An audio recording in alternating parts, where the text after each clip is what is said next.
Hi. Hey. All right, so welcome back to the Somatic Perspective Las Vegas edition here with the one, the only Jessica Jake, who's also my mother. Hi, Mom. Hi, everyone. Thanks so much for doing this today. And I just want to preface this with she has no idea what I'm about to ask her. I already have questions in mind, and there's something that I definitely want to talk about. But Okay. I basically was just like, hey, you want to do a podcast? And she said, sure. So thanks for that. I originally thought we were going to the pool and Yeah. So to catch you up to speed so far on the Somatic Perspective, which is my new podcast, which we're calling TSP or teaspoon. Because the goal is, or the idea is that you only need a little bit of the stuff that we're talking about to really go a long way. And I know I've experienced that in my life, and you have too, where it's like you just take a few brain health principles, you just take a few somatic movements, and it really takes you so much further than anything else in its class. Would you agree with that? Yeah, sure. So what we've done on this podcast, have you listened to any episodes of it? Yes. Parts of them. That's better than what I was expecting. I used to be a commuter, and that's all I did was listen to podcasts. Sure. Blame the pandemic. Just blame coronavirus. Yes. Well, my habits have changed. Well, I recorded one podcast in Miami and accidentally used the wrong mic. Okay. So it came out like trash. The content was okay. And then I re-recorded one, I think by myself, using the proper mic. I don't even think it was this one. And that one was a little bit better. And then I did one I had a special guest, Adrian, on. And he doesn't know anything about somatics, really. Everything that he knows is basically through me. So that one is the one that I titled it like, listen to this one, or like start here, or something like that. And then the last episode was mid back spasm. I don't even think I told you about this, but I had a really, really nasty back spasm that lasted hours, and it sucked. And I was like on the pain. I was on the floor writhing in pain for hours. And I was like, we're getting an ROI from this. I'm going to use this, and I'm going to talk about how great it is that this is the first. Like if you go back and listen to the podcast, it's actually me like, hey guys, I'm not doing too well. I'm in pain. But the beauty of it is that was the first back spasm that I had in over 4 years. That was like that. And I used to have one of those 4 times an hour. Like it wasn't abnormal for me to be like, this is just my existence. And if you go back and read some of my journals from even as late as semester at sea, when I was eating nothing but salads and working out like 5 times a day and doing everything right, quote unquote, right.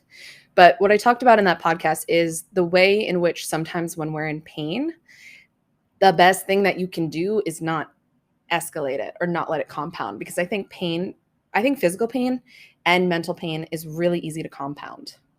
Like, because you resist it.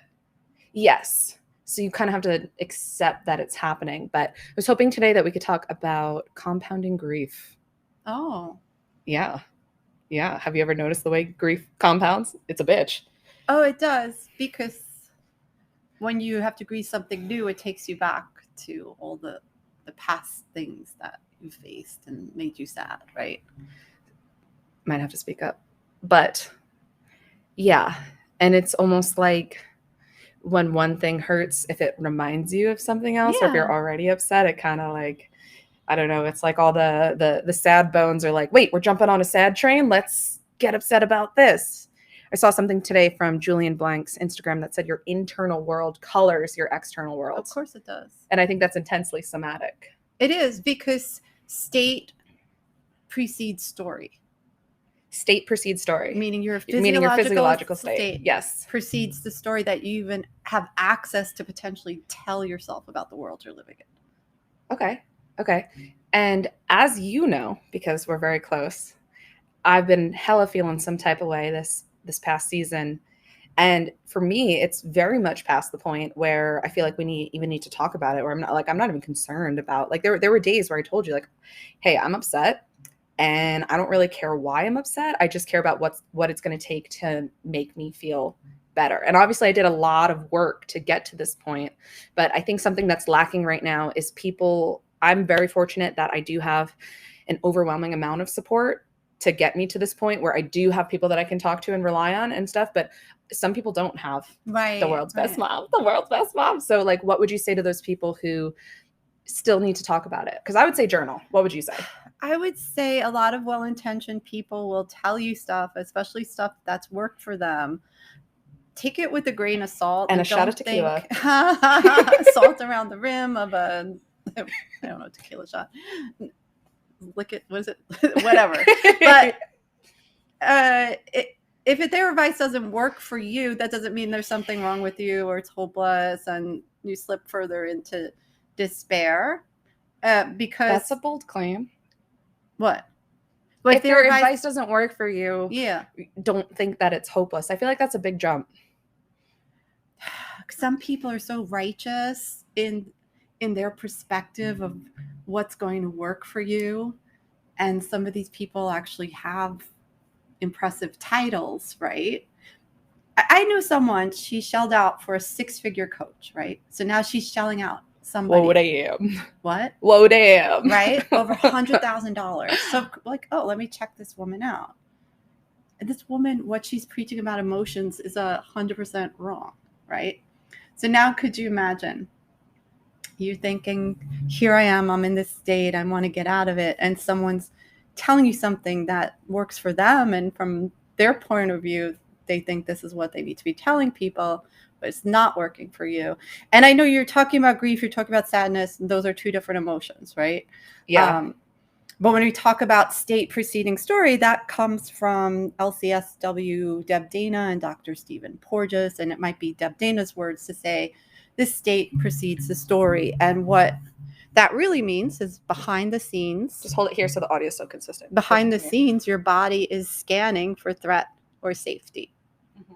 And you don't even, before awareness, your body is doing this. And it's called neuroception, and it's all the neural circuitry doing its job, and we wouldn't have the bandwidth. What did we say? It was another book about, it was 40 million stimuli that you could potentially use, like 80 million stimuli that's potentially out there, and you're consciously aware of like 40 things. Like, so our body is doing the thing behind the scenes, and it's the physical threats, it's the social threats. You were saying before about how that grief compounds, yeah, and sadness compounds, and negativity compounds. And these aren't bad emotions. These are useful emotions or feelings. And so, but your body's doing its thing. And if it's learned that something is a threat in the past, and it adapted towards that at that time, yes, that your body needed that, but maybe right now it's not helping you, that your body is like thinking something's a threat. It might be perfectly safe, right? Maybe someone with a mustache, right? And you're threatened. You don't know why. Now the story you're telling yourself, who is this jackass, right? Or whatever, to give the F away from this A blank, right? And you don't really know why. You just don't like this person. It's because he has a mustache. But like way back, your body knew that mustache means trouble, right? And so anything. And so your body's doing all that, and it's putting you in the simplest way is to say there's 3 physiological states. But if you're down in the state of collapse and shutdown and numbness and hopelessness, you don't know that the other states exist. That is 100% true. Yes. Yeah. And that's why people blowing stuff up your butt and people saying things like, well, it's your thoughts that are creating your emotions. Boo. Think differently. Like that's just, but it's your physiological state that's creating your thoughts. Well, it's letting you know, that's what I'm saying. The state precedes the story, right? Yes. And so people who have survived suicide attempts, failed suicide attempts, just say, I didn't see any other way. And they literally do not see any other way. We just passed a tough 1-year anniversary for me of a major life transition, and something that my community would tell you and a lot of people. Were you one of the people who are like, you're going to be so much stronger from this? You're going to come out the other side stronger. Did you ever say that to me? Because I don't think you did. I think you're like me at all. I think you're smarter than that. Yeah. I think you're smarter than that. But a lot of people were like, oh, you're going to become so strong from this. And when I was in the thick of it, I was like, fuck that. I don't give a damn about like my strength. Like I just was hurting so bad that I was like, I just need the pain to stop. It felt like, I was trying to lift a weight that was like 40 pounds and someone was coming up to me and was like, don't worry, one day you're going to lift something that's 80 pounds. And I was like, I don't care. I just want to put the weight down. The other thing I think is bullshit is everything happens for a reason. Well, guilty, but go on. Well, Like looking, I don't know. I think there's so much cliche bad advice out there. There really is. well, And the worst part is understand it's all what true. if you're talking about grief, Yeah. talk about like, and yeah, grief makes you sad, etc. Right? But that's a totally different topic than maybe some of the other things that you could potentially talk about. But the interesting thing to me about you're going to become stronger because of this advice is it's true. And now I'm reaping the benefit of that, where in the past year, I really am the strongest iteration of myself that I've ever been, stronger than I ever thought I could be. And it is actually kind of a plus. And I didn't. But the thing is that when I was in the thick of it, like, I didn't care. No. I didn't care. But like now that I mean, I would go so far as to say I'm pretty much out of it, even though I'm probably not, because a year's not that long of a time. But now I'm like, oh, being strong is nice. Like, do you see what I'm trying to say? You remember the book Wired for Joy, right? And Wired for Joy by Dr. Laura Mellon is one of the best books that you could read. Because what she gives you is the tool that you need based on the state you're in. Yeah. And a lot of people are not good at reading the room like that because we're not taught to read the room like that. So if someone is all the way, and then the other one I mentioned earlier, Deb Dana, she pictures it as this ladder, right? So you're getting people who are trying to pull you all the way to the top of the ladder. Like, you're going to grow so much.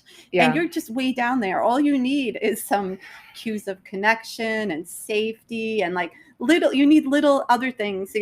Other things. And I'm not at all a specialist on grief. I'm not a specialist at all of, trauma. This exactly. But yeah, I know I've read a lot about trauma. So but I'm definitely not a specialist. And I don't think you have to be. You don't have to be, but you do have to notice where someone is. Yeah. And then also it's when you're on this ladder, and that's the beauty of it, of these three states. At the top, you have the social engagement system. You have blood flowing to the prefrontal cortex. You could, I call it, access your smarty pants brain, problem solve, be creative, be socially connected, think about the future. It's this broaden and build, right? So broaden and build. You always tell me the brain has a negativity bias, right? So if there's something up, your body's going to mobilize. Now blood flow is diminished to that smarty pants part of your brain because you just basically fight or flee. And there's a little bit more to it. And when you think of the ladder, it's like you're great, socially engaged, connected. Not only that, like your body systems, your reproductive system, digestive system. What's the other system? Reproductive, lymphatic, and immune system. Your immune system. They're all getting the love, right? But then if it's a little bit of it, you're getting that little inkling of your body's getting an inkling. First, you look around for something else, and they call that find. Like, what if you're on the trolley, right? Someone starts being what do you interesting do? Town character. Everyone starts looking at each other, so you're trying to find that safety. If that doesn't happen, and it's not necessarily steps, right? Your body's like putting you where it thinks you need to be. The next one is to fawn or like appease the person. Like, oh, hey, buddy, here's $5 or what, or I don't know, right? You might just appease them. So wait, we're talking about what to do in a crisis situation now? No, I'm talking about like these states, right? You're so like up in the ladder, the top, you could think of it as green. This is social engagement. Yes. You start slipping out of it. You try to get yourself back through social connection a lot of the times. Okay. Before you hit that flee or fight. We're going to have to slap a graphic right here about this little ladder. Yeah. Oh, and Deb Dana has an awesome polyvagal flip chart.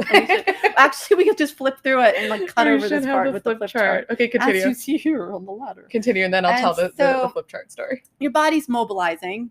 Your executive brain's no soup for you, to quote Seinfeld, right? Not getting the blood flow. Neither is your reproductive system. Neither is your because what do you system, like? Why are you going to reproduce when there's a crazy dude on the trolley? And this is what you could consider yellow. And this is where I did the whole talk on ever stress mode and people who, even before the pandemic, it was according to the stressinstitute.org, 75% of the people were chronically in this stress mode. Right. It's probably worse now. So compromised immune system, all these things going on, stress. Your body is now looking for the dangers, right? Right.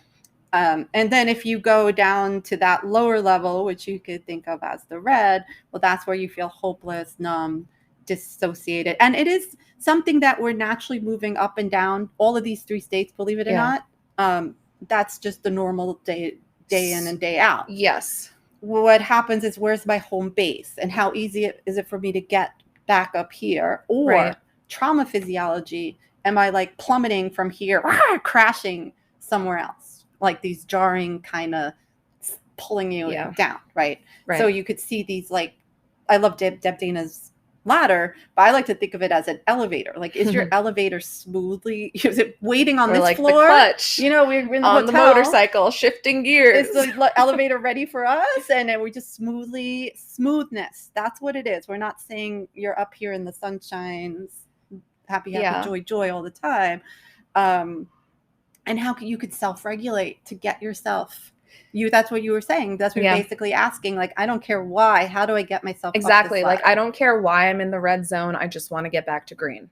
It's not important to me if it's the anniversary of this, the anniversary of that. I'm not getting whatever. This person said that thing. Like, you know, I am all about somatic intervention right now. So the cool thing, the vagus nerve is the wandering nerve, and it like literally wanders all over your body. It's beautiful. If you look at a sketch of it, it's a beautiful thing.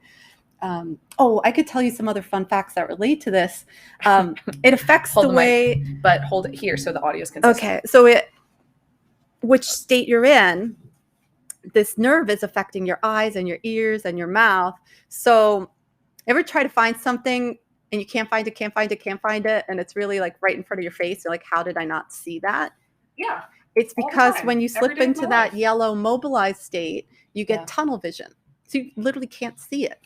Right. Your ears, instead of listening, this is why Jade, I tell her things and she says, no, you didn't. No, you didn't. No, you didn't. Thanks. Your ears get attuned more to pick up on the sounds of predators sneaking up on you and the crunchy leaves. And you're tuning out your melodious mother's voice. Right? But when you get into the green, now you're attuned to the human voice. Your eyes have this wider range of vision. Like really, they've done studies. And, and so I say that because it's all in your nerves. Some of this might sound crazy when I say, well, how do I get up? Well, one thing you could do is gargle. Yeah. And it just gets that nerve that's somehow connecting all of this together to help activate the ventral vagal portion of it, right? Humming, singing. I was going to say humming's good for me. And so those are all, easy things. Even splashing. Now they say cold, but I've seen other things. The dive reflex. I'm not sure how it connects to this topic at hand, but it probably is related. The cold water on your face. And so there are probably little things that you could do that just help. And you said this before, how it compounds. Yeah. And so you just got to, like, these somatic interventions, which is what we're talking about. They kind of like stop that flow. It is. And that helps you stay alive as a human, to have that negativity bias and that these weigh you down, pull you down, pull you down. The ladder, I'll give you a graphic of the abyss because it has like these weights on it. Yeah, it's like that. Lib, Velcro, like one. Yeah, she's like, what is lib? And it was the pounds, LB. The LBs. And so they do. It's by design that it's pulling you down. So it's like, come on, we want to keep you alive. And they call that triggers. The triggers are the things but the glimmers. And this is why in my diagram they look like bubbles, because the positivity. They can lift you back up. It's more fleeting though. Yeah, and that's the negativity bias, and which I really need to touch on, because I used to give presentations at EE, which is Exceptional Entrepreneurs, the networking referral marketing group that for, like up to 60 entrepreneurs that meets weekly. Now we're on Zoom, used to be in person. But in my presentation, I would talk about, hey, look, in your mind, I want you to picture writing your name with a stick in wet sand. And now I want you to picture writing your name on concrete, like dried concrete, not like actual concrete, and how the sand is malleable and like you draw the line, you strike it and the line is there. And concrete, you could like etch it and it's like nothing. And I use that to explain negativity bias to people, where it's like, listen, something negative happens. You need to pay attention to it more for your survival than if something positive happens. And so I try and I used to remind my students and clients that like that negativity bias is like it's like sand. It's like wet sand. You just one strike and it's there. And then the concreteness is the degree to which you have wired your brain for joy, because it's like, if you strike the concrete, it's not do anything. Like you got to like be there all day and do it again and again and again. And some people's brains are really, really like that. And so that's why it's really crucial to remember that our brains are not wired to make us happy. They're wired to keep us safe. There's a survive and a thrive, right? So Yes. we always hear fight or flight. But validate what I said. Agree with No, what I it's said. true. It's wired. It's true. It's wired more so. No, it's wired more so. It's Okay. wired more so. Okay. So I'm half agreement. You're just fight or flight, taking, survive. And I'm saying we're also Yes. wired for social engagement. Yes, It's called that's broaden true. and build. Yes. But are you taking issue with my reference to concrete? Because it's not that bad. It's not like, I mean, if we take a pen or if we take a stick and try and etch it on concrete, it's literally not going to do anything. And in the case where if I give you a compliment, it's not the case that it won't literally do anything. So maybe it wasn't the best example there. Well, no, it's fine. That's a great example. And they will say that for every 3 positive, like every 1 negative, you should have 3 glimmers. Yeah, so they call these glimmers. You have Okay. triggers and glimmers. Oh, I like that. Yeah, and I you like want that a to lot. pay attention to the glimmers. It's not going to be a gigantic thing, but it's just going to Yeah. be, I see a beautiful hummingbird, and it's like, Yeah. it's a glimmer. And so you want to, if you decide to notice those glimmers, you will. Yes. Yes. Yes. And I think about that all the time. And where in my specific case, you know, it might, while it's true that I am completely traumatized, not completely, or well, I am traumatized, it doesn't make me wrong. Where the bar to have a low day in my book is so low that like I just feel constantly elated. Where if like something terrible isn't happening, I'm like, oh, this day's fucking lit.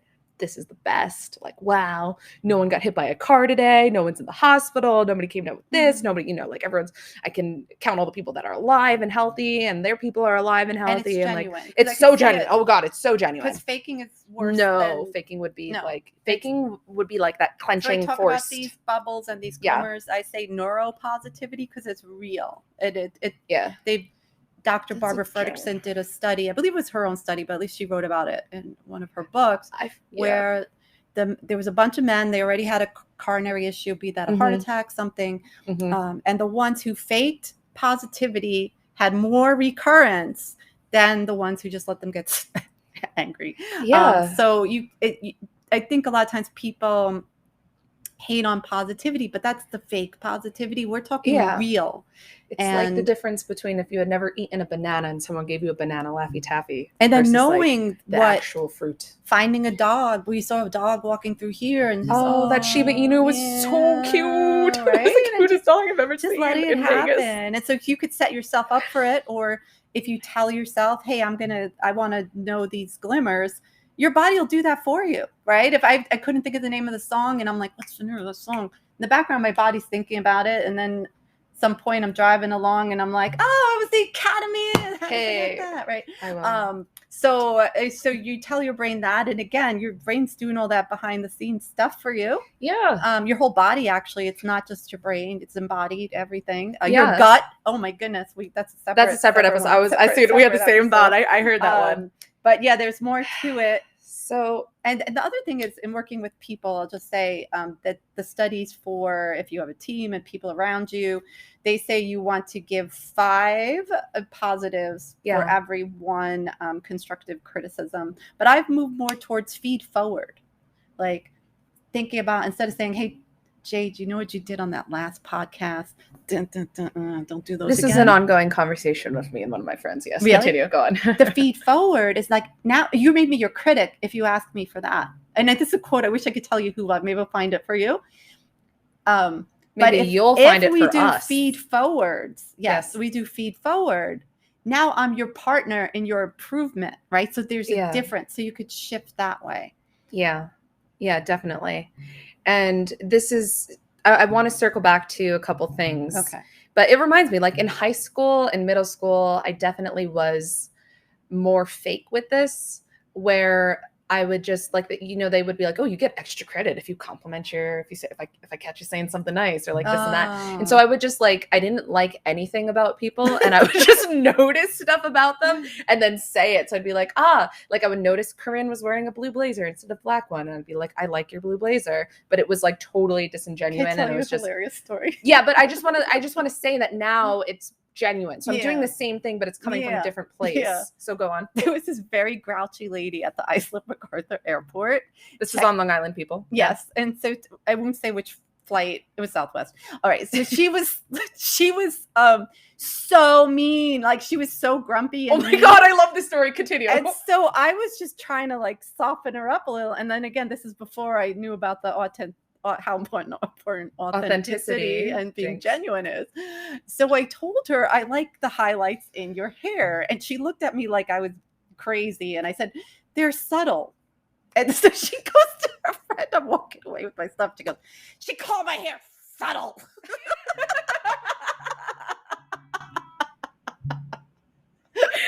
Oh my God. You see.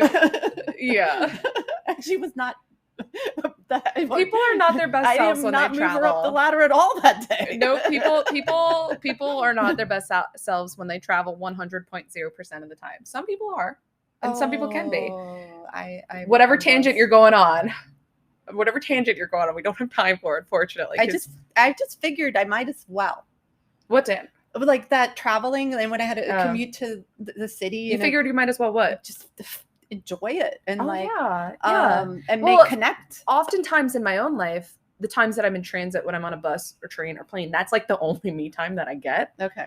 And so I'm like, that's like, I use that. So that I don't mind. I mean, as long as conditions are perfect or close to it, like a 3-hour train ride, fine. 6-hour bus ride on the East Coast, not on the West Coast, because, you know, it's sketch out here. But I'm fine in that transit. Like I used to commute. There was that one summer I went back and forth between DC and Baltimore like twice. Like that was the commute. That was the daily commute. Right. And that's going to be your life. You're like, I might as well. Yeah. I would like listen to podcasts and audiobooks and stuff like that. But I want to circle us back to this idea of somatic interventions. And so somatic is, which if you don't know by now, this is fine. Like you don't have to know every word in existence, even if you're listening to the somatic perspective. You can be a little late to the party as long as you get there. But somatic it's this idea of brain in body. And when we say somatic interventions, like we touched on it without calling it that. We talked about the gargling. We talked about the humming. For me, my wheelhouse is Hannah somatic education, and that's totally my jam. And I try and expose as many people to that as possible. And then we started off with this question of like, okay, I'm at the point where I don't want to talk about it. I just need these somatic interventions. And I said that I got to this point, or a big part of why I got to this point is because I have amazing support like you and like my other loved ones and other paid professionals that I have in my life. But, you know, what do you do if you don't have that? I said journal. And then we started talking about somatic intervention. So is your advice that everyone is at that point where we don't actually need to talk about it? Because sometimes talking about it can be helpful. Yeah. But if you don't have that support in your life, sometimes it can backfire, which is an issue. Yeah. So I say journal and validate yourself. You say listen to podcasts, read books. Well, if you have the compassion for yourself and what's going on in your body and all these things, a lot of times you said it too, it's like you compound it, right? But you compound the pain. And if you're resisting yourself and thinking I shouldn't be this or I shouldn't be that, the other thing that is really helpful to know when journaling or if you're trying to do this yourself is that we really have different ego states. Like I'm happy, Jessica. I had my Celsius. I had some Indian food. Are you saying your advice is to know where you're at? No, I'm saying that we have multiplicity of mind, and I'm trying to soften my way in there so people don't say, what is she talking about?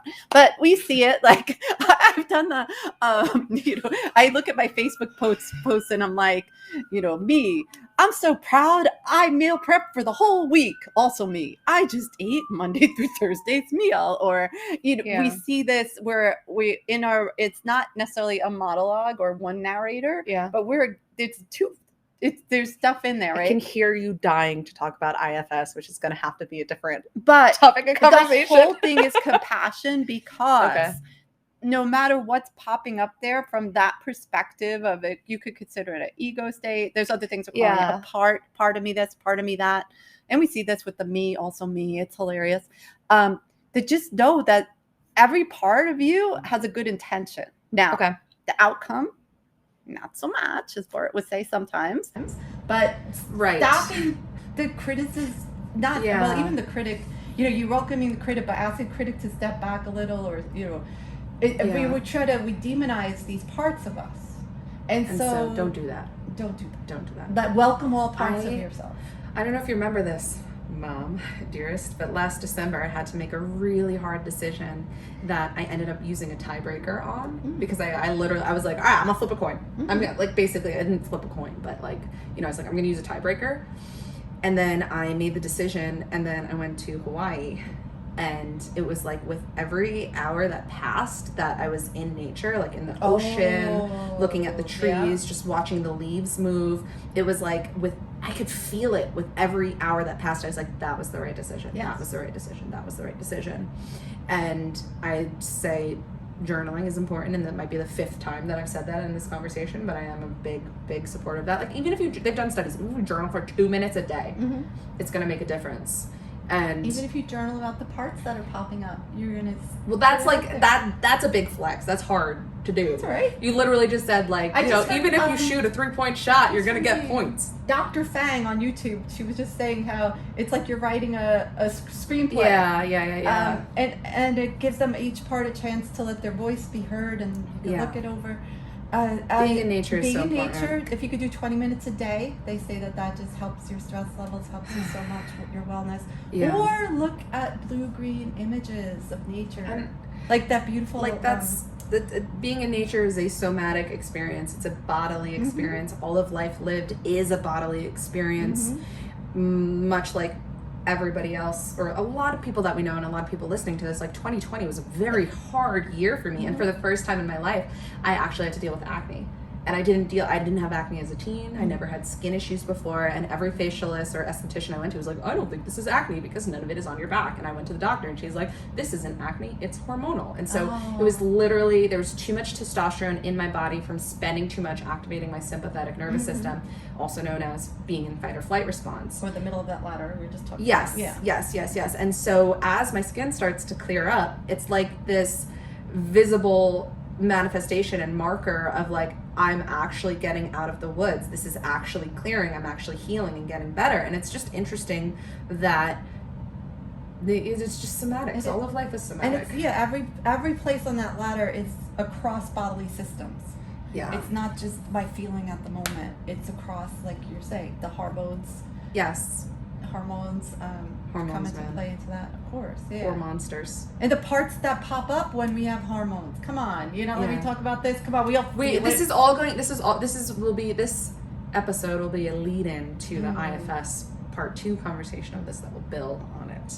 They'll build on it. And another thing that you can talk about more next time is the polyvagal flip chart. Ooh. Yes, or polyvagal theory just in general, because I think more people need to be aware of this. And so I'll tell a funny story of what did you tell me? You said I ordered a polyvagal flip chart or something? I was so excited because this was not something that was available. It was something that Dana was working on. Okay. And it was like, mark your calendar, this is coming out. So Amazon lets you pre-order. So it was months and months I'm waiting. And I was so excited because it's actually shipping. And I said, oh, my polyvagal flip chart is coming. And Jade... I was like, oh, that's nice. And I go to her house. And I look on her kitchen counter, and sure enough, there's a literal flip chart, a literal stand-up, like something you would see at a convention, or it reminded me of something I would see in like an elementary school teacher's classroom, of like a flip chart that people could flip through, and it literally just like cardstock or light cardboard or something that you could flip through this thing. And I was like, when she said, I bought a polyvagal flip chart that arrived today, I don't know what I was picturing, but I wasn't picturing this, but it's exactly as described. And you could draw on it with dry erase marker. Oh, that's really that's a huge flex. We should make a somatic intervention. So you could tell your story. Should we make a somatic intervention flip chart? Like, how do you feel? Are you in stage 1, 2, 3, 4, and 5? Turn to page 17. Oh, like a create your own adventure. Aww, but it's 2021. Should probably just be an app. Isn't there an app? The EBT app. The EBT app does that. Sorry, Jade. But that's fine. I mean, like, we have other things to do. There's no shortage. There's absolutely no shortage of work to do in the world. So just to give it, there's so many great ideas out there, and this I go by the green, yellow, red. If you're teaching kids, don't do green, yellow, red, or like that's the advice from I think it was Mona Dela book. Is that a wrong name? Man, you could literally say that was advice from Win Winwood Lotta different Bada. book, Beyond Behavior. Beyond Beef. Something like this. Because then the kids just think the red is wrong, but as you know, all has value. Dr. Mellon, right? Dr. Laurel Mellon. Yeah. With her Wired for Joy and What's Your Number, she calls it, I would say top of the ladder is the 1, and it's 1, 2, 3, 4, 5. And so if you're in state 5 when you check in, she's going to give you a different tool than if you're in a state 2 when you check in. And that app really made me make big decisions in my life. And so I give a lot of thanks to that EBT app. When you are in stage 5, because I have been there. Yes. You have been there. Everyone has been there, whether or not they know it. It's like first do no harm is the first thing. And that kind of circles back to like when I was writhing on the floor in pain like a cockroach that was dying. I was like, do no harm. And I just was like, you know what? This is a chance. As much as it as shitty as it sounds, like this is a chance to not escalate and not let it compound. Because before somatics came into my life and I'd have these back spasms, it would just kick me into this spiral of like, holy smokes, this isn't worth it. Like, oh my God, if this is what life is, like, why am I doing this? Why? Like, and it just would be like, and I've talked about this in some of my scoliosis support groups where there's like almost an element of like, there's only so much chronic acute pain that you can be in before your brain is like, you deserve this. Right. This is why we said, what's your advice? What's your advice? People don't have that help. And I went like, into don't take the bad advice. Yes. Because everything that's going on in your body, everything that's going in your mind, is that embodied response to try to help you. Yeah. Even if it's a thought that's like ridiculously horrible. Yeah. That is when you. Because it's just your brain is just trying to come up with something. It's throwing spaghetti at the wall. Really. Well, and then I won't go down like you said. Don't go too far down the IFS. But even from the IFS perspective, Dr. Richard Schwartz says even a suicidal part is trying to help because it's trying to end the pain. Right. So, or the firefighter, he calls them firefighter parts. Maybe people who overdo addicts, they're putting out the fires before that could come. So, like everything, you greet it with compassion. We were talking today. I was like, I'm the one who has the compassion for the narcissists. Not that I'm not friends with them, like I'm date one or whatever. But it's like nobody has compassion for the narcissist. But I did read a good book because it's like. Someone has a broken leg. Oh, you broke the audio leg. check. Yeah, go right. on. Someone is struggling with depression. Your heart goes out. Right. Someone has bipolar. Even like all these other conditions that could affect our brain. No. What happened? We haven't gotten the last. I'm so glad I checked because we don't have the last 8 minutes on clean audio, which is fine. We're fine. Okay. We're fine. Anyway, continue talking. Narcissism is also a mental condition. And we just want to demonize all the narcissists, but that's I don't know if that's why I feel like I'm the only one who has some compassion there. Yeah, you're literally the only person that I've met that actually has genuine compassion for narcissists, but you're also one of the nicest people that I've ever met, and you're very, very, very sweet in like every corner of your life. So I'm not surprised. I've read the success story. I don't know the name of the therapist and how she worked it with this couple. The woman wasn't the narcissist, the man was, and the way she worked through it. But no, usually the men usually are the narcissists. Yeah, she said just picture, a baby. The parents are not listening to what the baby needs, and when the baby's crying and hungry and screaming or whatever, and they're trying to force this baby into a schedule, into their lives, and then this baby learns like, well, I only get attention when I'm perfect and I do this or do that. And she painted this picture. There's 2 different types of narcissism. I mean, and then how do you then, when you have a grown man, how do you can't just say, oh, you're a narcissist. That's what the tricky part is. Right. I think that here's a corner where we circle back to the focus on the glimmers and not the triggers and just reward. And like, it will take a lot of patience and you just be like, hey, Stefano, I noticed that you actually considered how Emily felt in that moment. That was the coolest thing I've ever seen you do. And just like implement the pellet system and like reward the good behavior. That's the only way I would deal with it. But I really don't want to get into NPD too much because it's just... I know, but It's in the another simplest beast. sense, Jen Sincero, Sincero, yes. she says Who if we you meet love. someone and it's that friction, there's a paraphrase, it's like they're either confused or in pain. Like in Frozen, people aren't their best when they're mad or stressed or sad. It's Or from like a in Frozen The song. Path on Hulu, another great show. I See Your Damage. I watched binge watched so much of that. I saw some guy in the street, and my brain went, I see your damage. But my hand was growing for the pepper spray. Yes, good.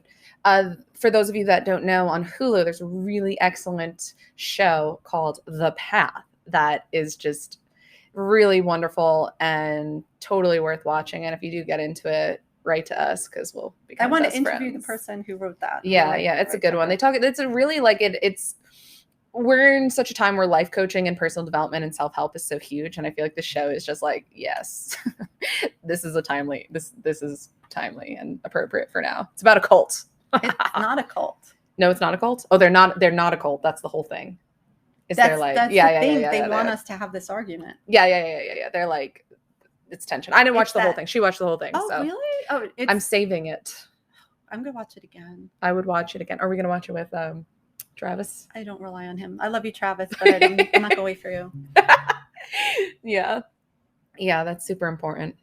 Well, I feel like we covered a lot here. No, I don't think. I think we covered the exact right amount. I would not say that there was too much. If anything, there's like 17 different tangents that we could go down. I mean, all I really wanted to talk about was I wanted to revisit that experience. And by the way, I haven't had a back spasm since that moment. And it really was like, for me, a moment to reflect on how far I've come physically, mentally, emotionally.